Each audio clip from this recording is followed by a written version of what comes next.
Hello dear friends, welcome back to our YouTube channel study tips Vinay. कल के video में हमने देखा था इतिहास के स्रोत। आज के वीडियो में देखेंगे हम प्रागैतिहासिक काल के बारे में। इसमें पूरा पसार काल, नव पसार काल, मध्य पसार काल देखेंगे और उसके आगे वाले वीडियो में देखेंगे हम सिंधु घाटी की सभ्यता।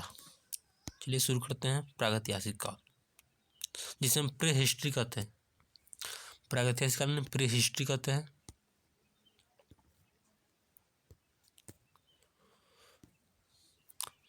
इसको हम 3 भाग में बांटते हैं। कौन कौन से? पूरा पसार काल, मध्य पसार काल, नव पसार काल। और पूरा पसार काल जो है इसको भी 3 भाग बांटते हैं। पूरा पसार काल, मध्य पूरा पसार काल, उच्च पूरा पसार काल। यहाँ से देखते हैं हम मानव विकास का क्रम। इतिहास पढ़ रहे हैं तो सबसे पहले मानव का विकास देखेंगे। तो प्रागैतिहासिक मानव की जीवाश्म जो है मुख्यतः प्लीस्टोसीन युग की चट्टानों से मिला है। भारत के शिवालिक पहाड़ियों से उन वानरों के जीवाश्म मिले हैं जिससे मानव और वर्तमान वानरों का अंततः विकास हुआ। इन्हें रामापिथेकस के नाम दिया गया है। इसके बाद मानव का विकास क्रम निम्नलिखित है, ये देख सकते हैं क्रम। ऑस्ट्रेलोपिथेकस,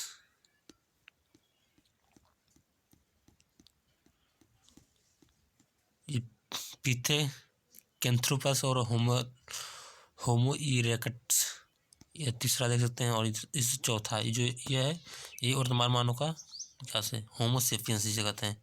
यह आधुनिक मानव है जिसने पूर्णतः सीधे खड़े होकर चलना, भाषा प्रयोग और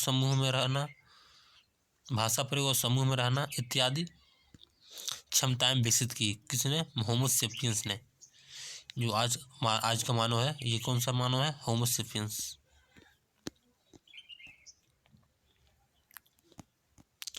यहाँ से देखते हैं प्रागैतिहासिक काल। प्रागैतिहासिक काल या प्रस्तर युगीन संस्कृतियों को पहली बार डेनमार्क के विद्वान सी.जे. थॉम्पसन ने 1820 में मानव इतिहास को कोपेनहेगन संग्रहालय की सामग्री के आधार पर 3 वर्गों में विभाजित किया था। इसको विभाजन करने का एक आधार यह भी है कि प्रागैतिहासिक काल के जो औजार एवं हथियार प्राप्त हुए हैं वे पत्थर अर्थात पाषाण के हैं। इसलिए मानव इतिहास के प्रारंभिक काल के पाषाण काल नाम दिया गया है। मानव सभ्यता के इस प्रारंभिक काल को 3 भागों में बांटा गया है। कौन कौन? पूरा पसार काल, मध्य पसार काल और नव पसार काल। जो पूरा पसार काल है इसको निम्न पूरा पसार काल भी कहते हैं। इसको 3 भाग में बांटे हैं, निम्न पूरा पसार काल और मध्य पूरा पसार काल और उच्च पूरा पसार काल। अब आइए देखते हैं पूरा पसार काल। इस काल में मनुष्य पूर्ण रूप से शिकार पर निर्भर था। किसमें? पूरा पसार काल में। जो अग्नि का ज्ञान था पर अग्नि का प्रयोग से अनजान था। अग्नि के बारे में जानता था लेकिन इसका प्रयोग कैसे करना है इसको नहीं जानता था। ये पूरा पसार काल में है। इसका प्रमुख स्थल है भीमबेटका, जो एमपी में है। ये चित्रित गुफाएं उनसे आश्रय प्राप्त हुए हैं। कहाँ से? भीमबेटका गुफा से। और बेलन घाटी कहाँ? इलाहाबाद मिर्जापुर का क्षेत्र है बेलन घाटी। ये निम्न पूरा पसार करने इन्हें पूरा पसार का जो भाग है, पहला भाग 2 प्रकार के पत्थरों के प्रकार मिले हैं जिसे संस्कृति कहकर इसे पसार काल से जोड़ा गया। चापर और हैंड। चापर को कहते चॉपिंग पेबल संस्कृति और हैंडल को एक्स संस्कृति। हम देखते हैं मध्य पसार काल।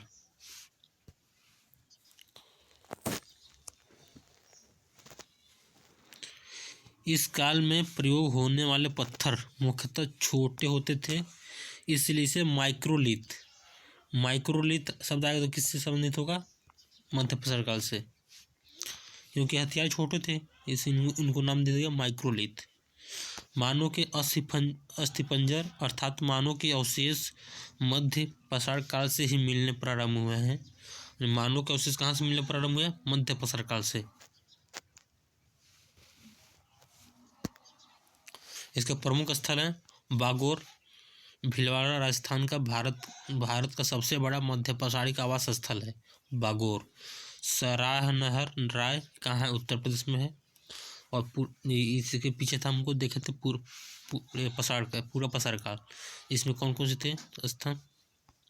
बेलन घाटी, भीमबेटका, देख सकते हैं यहाँ पे भीमबेटका, बेलन घाटी। ये सिटी नाम याद रखिएगा, जो स्थल है इनको याद रखिएगा, क्योंकि ये पूछता है किस मतलब प्रसार काल से संबंधित है। तो भीमबेटका जो है पूरा प्रसार काल से संबंधित है और बेलन घाटी भी पूरा प्रसार काल से। और यहाँ पे देखते हैं मध्य प्रसार काल से कौन संबंधित है? बागोर और सरायनहर। ये भी देखिए महदहा, आदमगढ़, लंगनाज और बीरभानपुर, ये सब किस संबंधित है? मध्य प्रसार काल से। और भाई देखते हैं नौ प्रसार काल। नौ प्रसार काल के स्थलों की खोज का श्रेय भारत में डॉक्टर प्राइमरोज को जाता है। मतलब इनको नौ प्रसार काल के बारे में इनको बहुत स्थलों की खोज की थी, इनका श्रेय इसलिए जाता है। स्थलों के अतिरिक्त औजारों की सर्वप्रथम खोज इस काल में उत्तर प्रदेश के टोंस नदी घाटी में 1860 में लेम्नुस सूरियर ने खोजे। नौ प्रसारिक स्थल मेहरगढ़, जो मेहरगढ़ है आपका नौ प्रसारिक स्थल है, कहाँ है? बलूचिस्तान में है। यहीं से कृषि का साक्ष्य प्राप्त हुआ, जबकि कृषि का प्राचीनतम साक्ष्य लोहरा से मिले हैं। सबसे पहले मेहरगढ़ को खोजा गया था, जो कृषि का साक्ष्य मिला था, लेकिन वर्तमान तिथि के अनुसार वर्तमान साक्ष्य देखें तो लोहरा जो है जो कृषि का सबसे प्राचीनतम साक्ष्य है।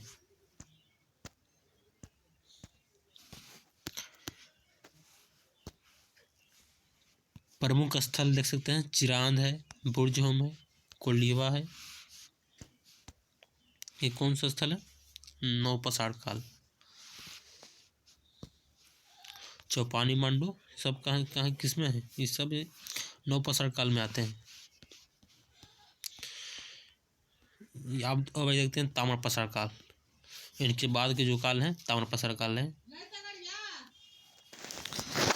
मनुष्य ने सर्वप्रथम जिस धातु का प्रयोग किया वह तांबा थी। इस काल का नामकरण भी इसी धातु के नाम पर हुआ। ताम्र प्रसार काल हड़प्पा की कांस्य युगीन संस्कृति से ठीक पहले की है, अतः तांबा फिर कांसा का प्रयोग हुआ। मनुष्य ने सर्वप्रथम जिस धातु का प्रयोग किया था वो तांबा था। इस काल का नामकरण भी इसी धातु के नाम पर हुआ है। ताम्र प्रसार काल हड़प्पा की कांस्य युगीन संस्कृति में से ठीक पहले की है, अतः तांबा फिर कांसा का प्रयोग हुआ। परंतु कालक्रमानुसार अर्थात समय से कई ताम्र संस्कृतियां हड़प्पा अर्थात कांस्य युगीन सभ्यता के बाद भी मिलती हैं।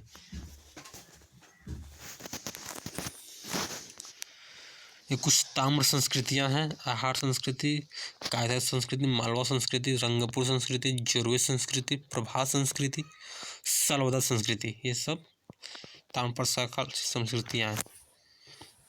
उत्तर प्रदेश से जुड़े ताम्र प्रसार कालीन स्थल देख सकते हैं खैराडीह, नरहन, सोहगौड़ा, जो कि गोरखपुर में है। सोहगौड़ा ये ताम्र प्रसार कालीन स्थल है।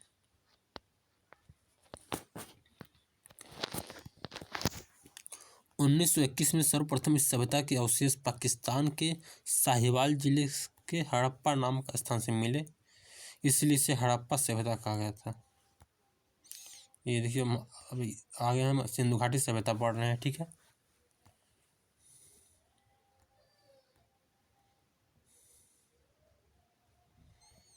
ये अपना प्रागैतिहासिक काल खत्म हो गया। अब हम पढ़ रहे हैं सिंधु घाटी सभ्यता।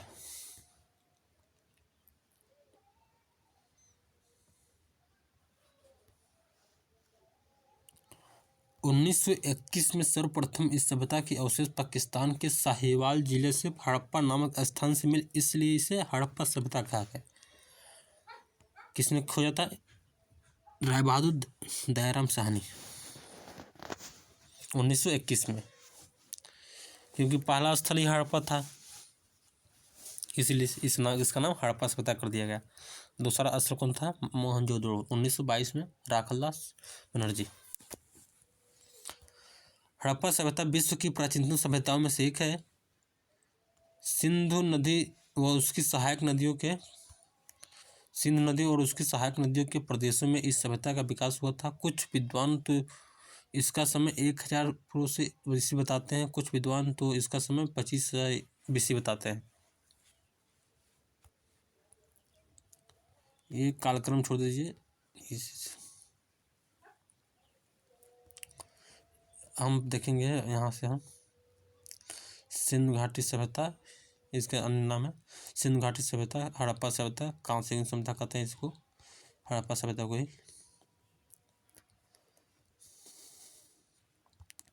चूँकि पश्चिमी पंजाब के निकट हड़प्पा स्थल सबसे पहले खोजा गया है, इसलिए इसे सिंधु घाटी सभ्यता भी कहते हैं।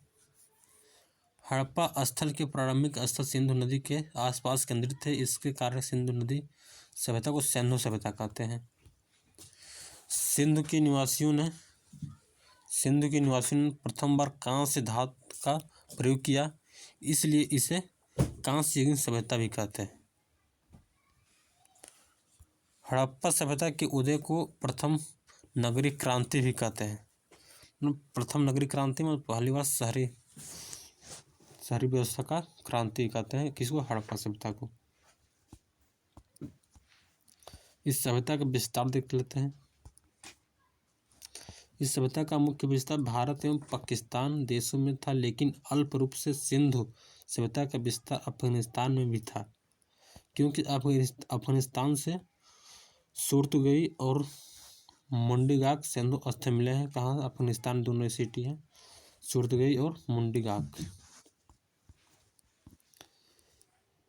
इस मानचित्र से देख सकते हैं सिंधु घाटी सभ्यता का विस्तार। उत्तर में मंडा है, जम्मू कश्मीर चिनाब नदी किनारे है, और पूर्व में आलमगीरपुर है, यूपी में है, हिंडन नदी किनारे है, और पश्चिम में सुतका केंद्र और बलूचिस्तान दास नदी किनारे है, और दक्षिण में है दैमाबाद महाराष्ट्र नदी, ये गोदावरी की सहायक नदी है परवरा, उसके किनारे है। और सिंधु सभ्यता का आकार त्रिभुजाकार है। ये पूछता है कि सिंधु सभ्यता का जो आकार है कैसा है? त्रिभुजाकार है। ये कुछ सिंधु घाटी सभ्यता के स्थल देखते हैं और उसके किसने उत्खनन किया था और कहाँ पे है ये देखते हैं। हड़प्पा कहाँ है? हड़प्पा की खोज किसने किया था? दयाराम साहनी ने, पंजाब में है। मोहनजोदड़ो RDN बनर्जी, राखलदास बनर्जी, सिंधु नदी किनारे, सिंध जो प्रदेश है वहाँ पे है, पाकिस्तान में। सुतका केंद्र कहाँ है? बलूचिस्तान में। चनोदरो सिंध में, अडोपड़ पंजाब में, कालीबंगा राजस्थान गंगानगर है वहाँ पे। आलमगीरपुर मेरठ में है, धौलावीरा कच्छ के रण, और लोथल अहमदाबाद।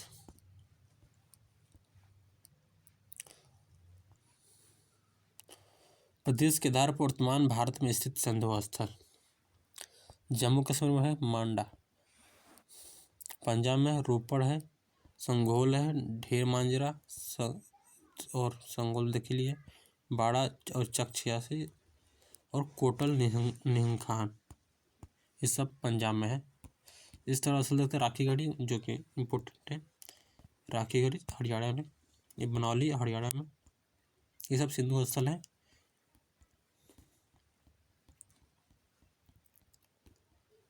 राजस्थान में कालीबंगा है, बालाथल है, ये तरखान वाला डेरा है। उत्तर प्रदेश में आलमगीरपुर है, मांडी है, हुलास है, बड़गांव है, सनौली बागपत में है, अम्बाखेड़ी है। ये सब सिंधु स्थल देख सकते हैं आप यहाँ से।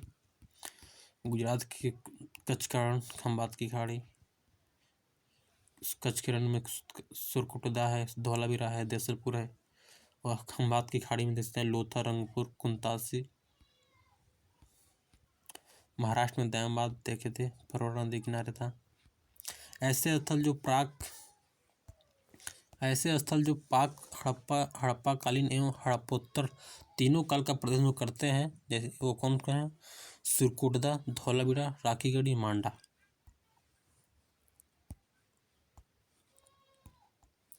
ये जो है ऐसे स्थल हैं जो पाक हड़प्पा कालीन, मतलब हड़प्पा से पहले और हड़प्पा के समय और हड़प्पा के बाद, इन तीनों काल का प्रतिनिधित्व करते हैं। सुरकुटदा, धौलावीरा, राखीगढ़ी और मांडा।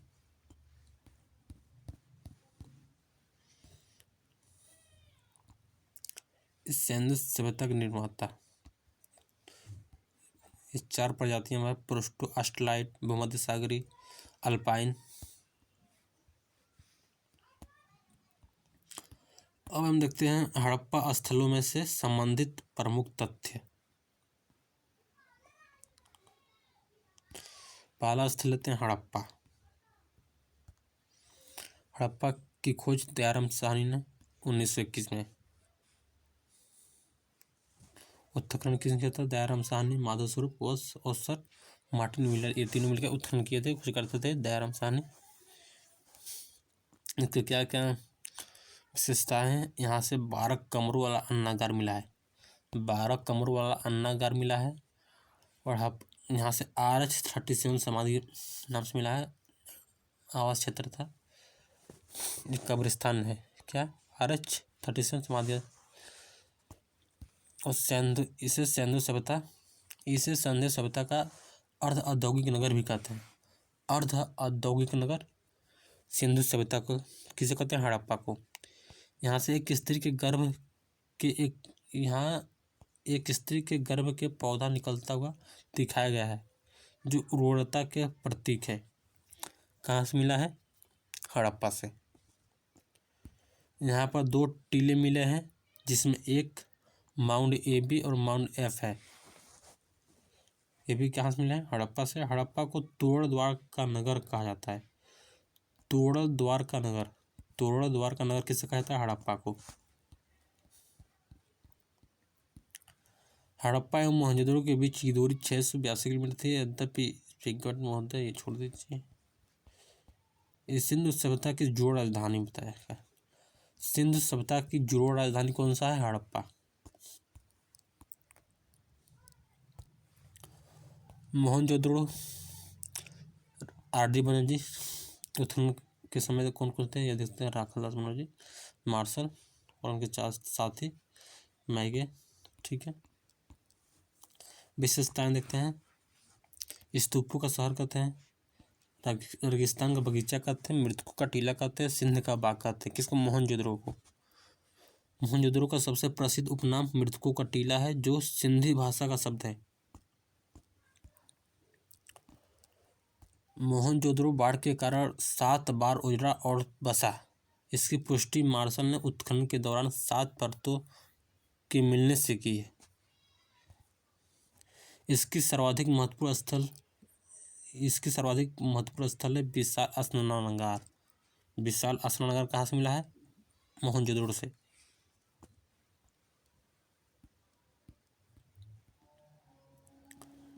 और परंतु विशाल अन्नागार यहाँ की सबसे बड़ी इमारत है। जो विशाल अन्नागार है, यहाँ की सबसे बड़ी इमारत है मोहनजोदड़ो की। और 12 कमरों अन्नागार कहाँ था? हड़प्पा में। मोहनजोदड़ो क्षेत्रफल की दृष्टि से सबसे बड़ा नगर है। मलेरिया बीमारी का प्राचीनतम साक्ष्य कहाँ से मिला है? मोहनजोदड़ो से। बुने कपड़े का प्राचीनतम साक्ष्य कहाँ से? मोहनजोदड़ो से।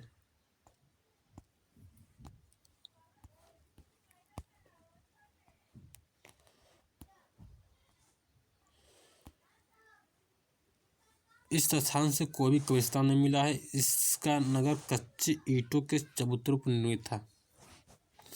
यहाँ पर से कांस्य की मूर्ति मिली है, कांस्य नृत्य की मूर्ति।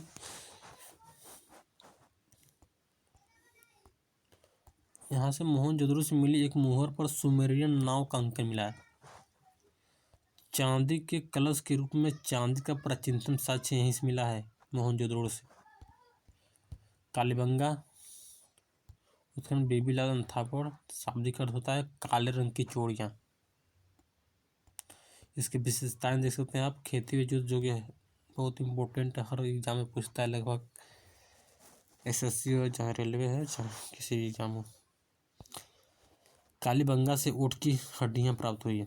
ऊँट की हड्डियाँ कालीबंगा से, जोते हुए खेत वहाँ कालीबंगा से। हवन कुंड के साथ हाथी के दांत की कंघी, ये भी कहाँ से?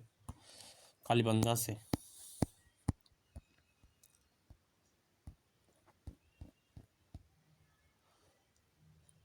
कुछ विद्वान सिंधु सभ्यता की तीसरी राजधानी कहते हैं कालीबंगा को।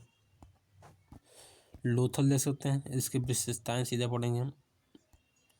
ये भारत का पश्चिम एशिया का व्यापार का प्रमुख बंदरगाह स्थल है। जहाजों का गोदीवाड़ा यानी डायकवाड़ प्राप्त हुआ है। फारस की मुहर, घोड़े की मूर्ति, 3 युगल समाधियाँ प्राप्त हुई। कहाँ से? लोथल से। लोथल की संपूर्ण बस्ती एक ही रक्षा प्राचीर से घिरी थी। तब जो दीवार बनती है रक्षा के लिए, वो प्राचीर वही है। यहाँ पर भी कालीबंगा की भांति छिद्रयुक्त बालक की खोपड़ी प्राप्त हुई है, जो कि शल्य चिकित्सा का प्रमाण हो सकता है। अब जल्दी से हम देख लेते हैं ये चनहुदड़ो के बारे में। इस सिंधु सभ्यता का औद्योगिक नगर कहते हैं। सिंधु सभ्यता का औद्योगिक नगर चनहुदड़ो।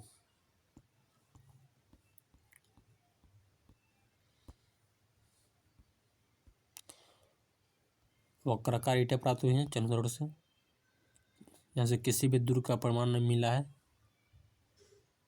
महिलाओं सौंदर्य प्रसाधन जैसे लिपस्टिक, पाउडर इत्यादि मिले कहाँ से? चनहुदड़ो से। ये एकमात्र ऐसा स्थल है जहाँ मिट्टी की पक्की हुई पाइप नुमा नालियाँ का प्रयोग हुआ है। कहाँ मिला? चनहुदड़ो से। धौलावीरा देखते हैं, ये गुजरात के कच्छ में स्थित है। भारत के 2 विशाल नगरों में से एक है, जो कि धौलावीरा और राखीगढ़ी। राखीगढ़ी कहाँ पे? राजस्थान। राखीगढ़ी राजस्थान में, हरियाणा में देखा जाए।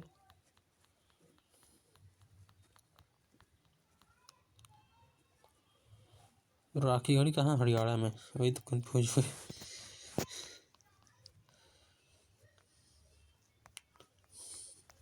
अब जल्दी देख लीजिए आप। धौलावीरा के बारे में, यहाँ से जल निकास की बारे में जानकारी मिलती है, मतलब व्यवस्था, जल संरक्षण की तकनीक के बारे में मिलती है।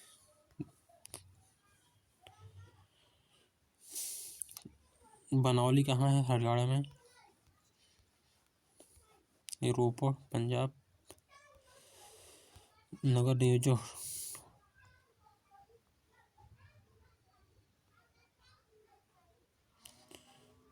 ये देख लिए सब। हम चलते हैं, हम इसके विशेष सब देखते हैं, नगर नियोजन इसके बारे में।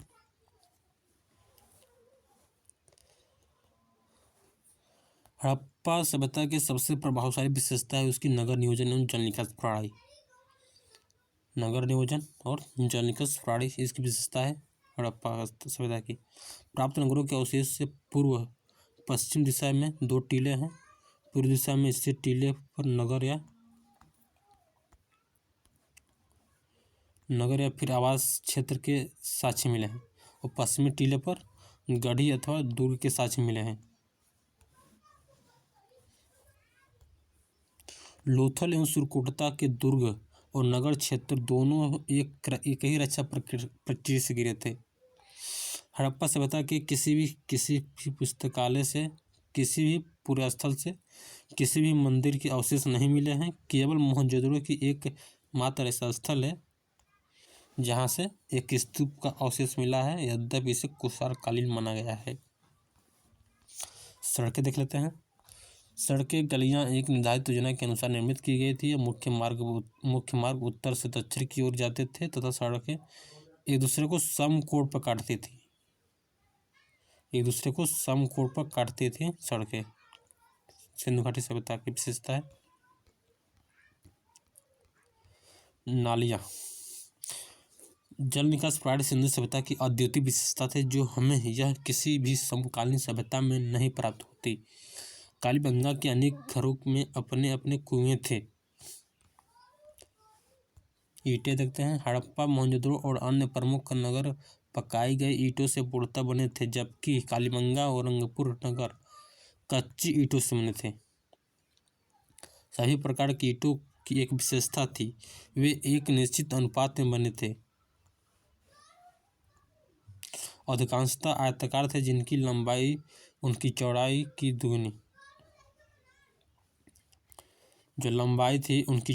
की दुगनी तथा ऊंचाई एवं मोटाई की आधी थी। यानी कि कह सकते हैं लंबाई, चौड़ाई और मोटाई का अनुपात है 4:2 और 1 का अनुपात है।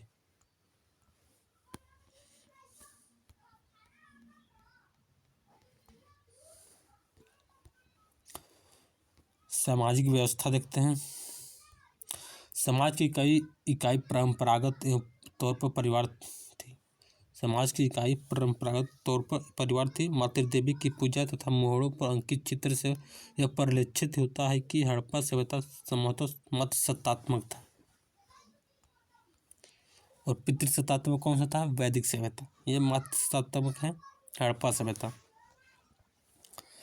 ये भी है सिंधु घाटी सभ्यता है, नगरीय सभ्यता है, और वैदिक सभ्यता ग्रामीण सभ्यता है।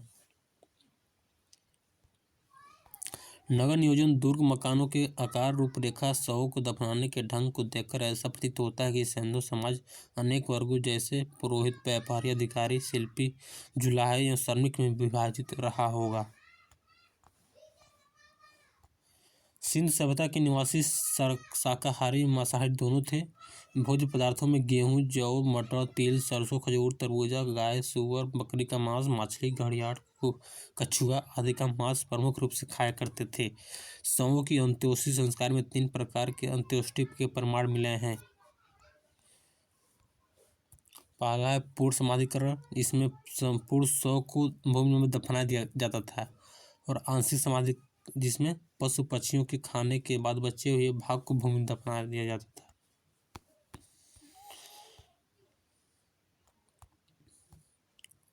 धार्मिक जीवन मुख्यतः प्रकृति पूजा थी। पूरा स्थलों से प्राप्त मिट्टी की मूर्तियों, पत्थर की छोटी मूर्तियों, मोहरों, पत्थर निर्मित लिंग एवं योनियों, मृत भांडों पर चित्रित चिन्हों से यह परिलक्षित होता है कि धार्मिक विचारधारा मातृदेवी, पुरुष देवता जिसे पशुपतिनाथ, लिंग योनि, वृक्ष का प्रतीक, पशु, जल आदि की पूजा की जाती थी। मोहनजोदड़ो से प्राप्त एक सील पर 3 मुख वाला एक पुरुष ध्यान की मुद्रा में बैठा हुआ है। उसके सिर पर 3 सींग हैं। उसके बाईं ओर एक गैंडा और भैंसा, दाईं ओर एक हाथी और एक व्याघ्र हिरण है। इसे पशुपति शिव का रूप माना गया है। मार्शल ने इन्हें आदि शिव बताया है। इस भाग को याद रखिएगा।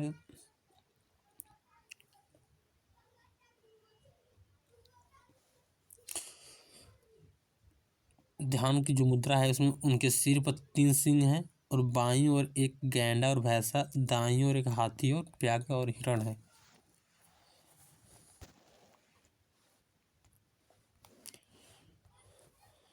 हड़प्पा सभ्यता के स्वास्तिक चक्र और क्रॉस के भी साक्ष्य मिले हैं। स्वास्तिक और चक्र सूर्य पूजा का प्रतीक था। मूर्ति पूजा का आरंभ संभवतः सिंधु सभ्यता से होता है।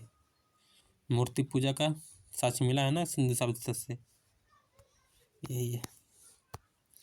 आर्थिक जीवन देखते हैं। सिंधु सभ्यता में कोई फावड़ा या फाल नहीं मिला है, परंतु कालीबंगा में हड़प्पा पूर्व अवस्था में कूड़ों यानी हल रेखा से ज्ञात होता है कि हड़प्पा काल में राजस्थान के खेतों में हल जोते जाते थे। 9 प्रकार की फसलों की पहचान की गई है। चावल गुजरात और राजस्थान में, गेहूँ, जौ, खजूर, तरबूज, मटर, राई, तिल आदि। किंतु सिंधु सभ्यता के मुख्यतः खाद्यान्न गेहूँ और जौ थे। लोथल में चावल के साक्ष्य से प्राप्त हुए हैं। लोथल में चावल के साक्ष्य अवशेष प्राप्त हुए हैं। सर्वप्रथम कपास उत्पादन करने का साक्ष्य सिंधु सभ्यता के लोग को था।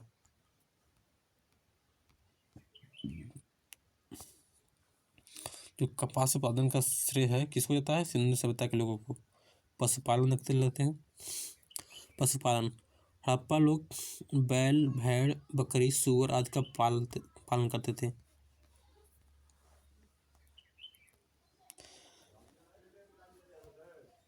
ऐसी कोई मूर्ति नहीं मिलती है जिस पर गाय की आकृति खुदी हो।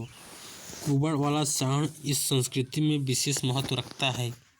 गुजरात के निवासी हाथी पालते थे। शिक्षा एवं तकनीकी, सिंधु लोग पत्थर के अनेक प्रकार के औजार प्रयोग करते थे। तांबे के साथ टीन मिलाकर कांस्य तैयार किया जाता था। तांबे के साथ जो है कापर है, कापर के ऐसे मिलाएंगे तो क्या बनेगा? कांसा। इसीलिए कांस्य युग सभ्यता कहते हैं। किंतु हड़प्पा में कांसे के औजार बहुतायत से नहीं मिलते। हड़प्पा समाज के शिल्पियों में कसेरों का समुदाय का महत्वपूर्ण स्थान था। लिपि भावचित्रात्मक थी, जिसे पिक्टोग्राफ कहते हैं। उनकी लिखावट क्रमशः दाईं से बाईं ओर की थी। दाईं से बाईं ओर की जाती थी। अभी इसे पढ़ा नहीं गया है। सिंधु लिपि मूल रूप से देसी है और इसका पश्चिम एशिया की लिपियों से कोई संबंध नहीं है। मुहरें हैं। हड़प्पा संस्कृति की सर्वोत्तम कलाकृतियाँ एवं उसकी मुहरें। अब तक लगभग 2000 मुहरें प्राप्त हुई हैं। इनमें से अधिकांश मुहरें लगभग 500 मोहनजोदड़ो से मिली हैं। अधिकांश मुहरों लघु रेखा के साथ साथ एक सिंगी, सांड, भैंस, बाघ, बकरी और हाथी की आकृतियाँ खोदी गई हैं। ये रहा आपका मुहरे। अब देख लेते हैं व्यापार।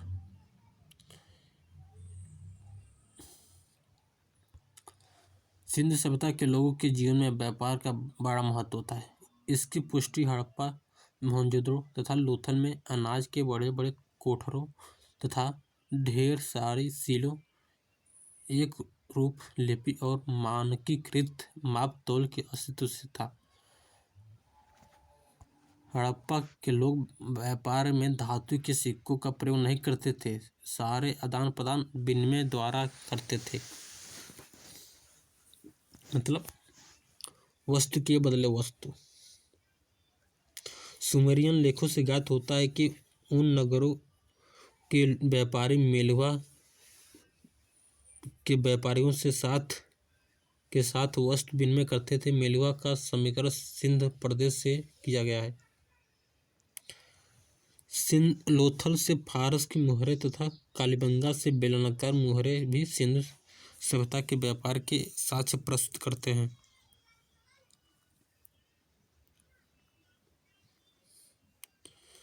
इस सिंधु सभ्यता के दौरान कुछ वस्तुएं हैं जो आयात किया जाता था। टीन ईरान से, तांबा खेतरी से मतलब आयात किया जाता था, और चांदी ईरान अफगानिस्तान से मंगाया जाता था।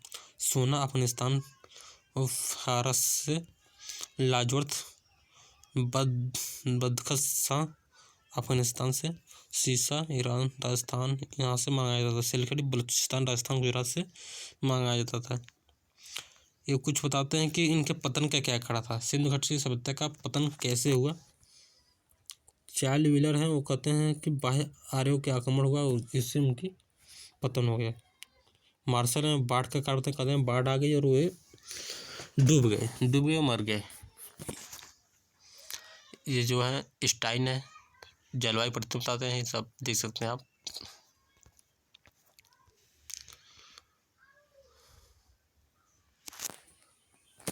और कुछ यहाँ से हम तथ्य देख लेते हैं, इम्पोर्टेंट तथ्य। सिंधुकालीन मुहावरे सर्वाधिक मोहनजोदड़ो से मिले हैं, जो कि देखे थे 2000 में से 500 मुहावरे कहाँ से मिली हैं, मोहनजोदड़ो से। सर्वाधिक सिंधु पूरा स्थल गुजरात से ही उत्खनन हुए, सबसे ज़्यादा स्थल है कहाँ पे, गुजरात में है।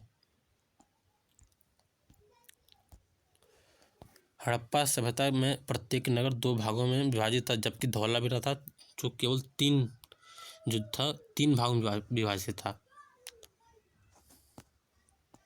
जबकि और सब 2 भाग में विभाजित थे।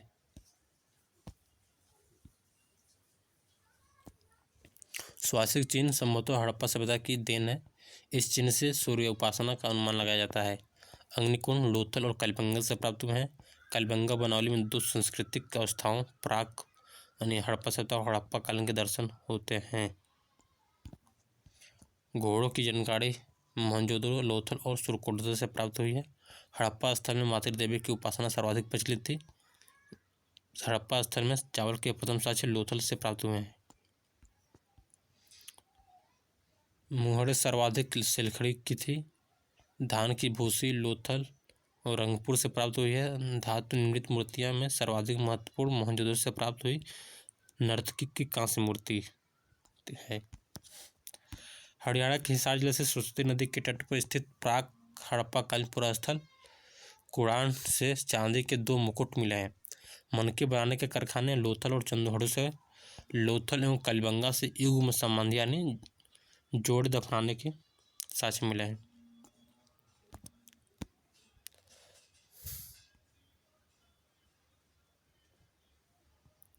ये बिहार में सिंधु सभ्यता का कोई स्थल प्राप्त नहीं हुआ है, क्योंकि आलमगीरपुर मेरठ ही सबसे पूर्वी सीमा था।